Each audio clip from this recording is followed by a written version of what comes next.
ഞാൻ doctor Saista, consultant gynaecologist, Nile hospital. May 22 world pre eclampsia day ആണ്.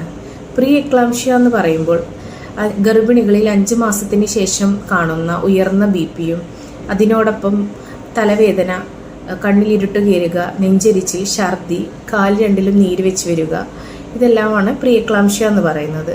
Pre eclampsia നമുക്ക് മുൻകൂട്ടി അറിയാനുള്ള ടെസ്റ്റുകൾ ഇന്ന് നൈൽ ഹോസ്പിറ്റൽ അവൈലബിൾ ആണ്. അതിനെയാണ് സ്ക്രീനിങ് ടെസ്റ്റുകൾ എന്ന് പറയുന്നത്.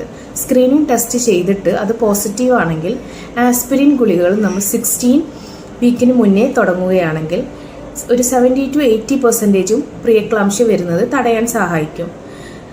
പ്രീ എക്ലാംഷ്യ നമ്മൾ ട്രീറ്റ് ചെയ്തില്ലെങ്കിൽ, കണ്ടുപിടിച്ചില്ലെങ്കിൽ, അത് എക്ലാംഷ്യ എന്ന് പറയുന്ന ഒരു മാരകമായ അവസ്ഥയിലോട്ട് പോകാൻ ചാൻസ് ഉണ്ട്. അതുകൊണ്ട് തന്നെ എല്ലാവരും പ്രീ എക്ലാംഷ്യ സ്ക്രീനിങ്ങും ഓരോ ആൻറ്റിനാറ്റൽ ചെക്കപ്പിലും BP ചെക്ക് ചെയ്ത് നോർമൽ ആണെന്ന് ഉറപ്പുവരുത്തുകയും ചെയ്യണം.